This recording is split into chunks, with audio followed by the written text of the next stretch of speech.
बार की बात है। एक छोटे से गांव में एक पुरानी और भूतिया हवेली थी। यह हवेली गांव के बाहर घने जंगल के बीच स्थित थी।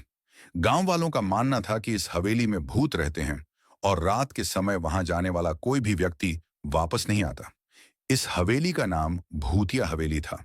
गांव के बच्चों में एक लड्डचका था जिसका नाम अर्जुन था। अर्जुन बहुत ही साहसी और निडर था। उसे भूत प्रेतों पर विश्वास नहीं था और उसे रोमांचकारी चीजों का बहुत शौक था।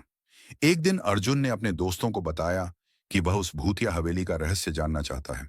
उसके दोस्तों ने उसे चेतावनी दी कि वह वहां न जाए, परंतु अर्जुन ने उनकी बात नहीं मानी और अकेले ही हवेली जाने का फैसला किया।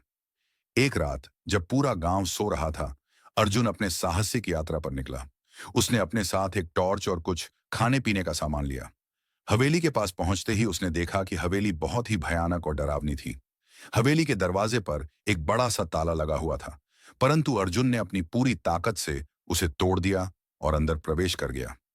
अंदर प्रवेश करते ही अर्जुन को एक अजीब सी ठंडक महसूस हुई। हवेली के अंदर बहुत ही अंधेरा था और हर तरफ मकड़ी के जाले लगे हुए थे। अर्जुन ने अपनी टॉर्च जलाकर आगे बढ़ना शुरू किया। अचानक उसे एक कमरे से अजीब सी आवाजें सुनाई दी। उसने दरवाजे की ओर बढ़ते हुए देखा कि कमरे के अंदर एक पुराना संदूक रखा हुआ था। अर्जुन ने जैसे ही संदूक खोला, वहां से एक भयानक भूत प्रकट हुआ।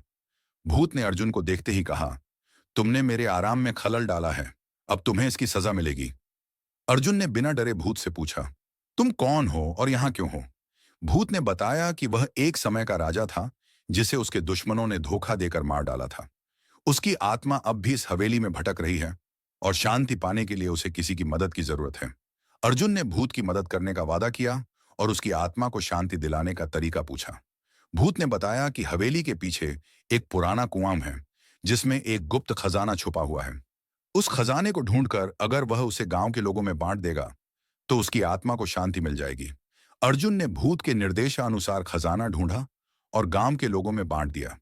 इसके बाद भूत ने अर्जुन को धन्यवाद दिया और उसकी आत्मा को शांति मिल गई। अर्जुन गांव लौट आया और उसने सबको यह कहानी सुनाई। इसके बाद गांव वालों ने उस हवेली को अच्छे से साफ कर दिया और उसे एक आश्रय गृह में बदल दिया।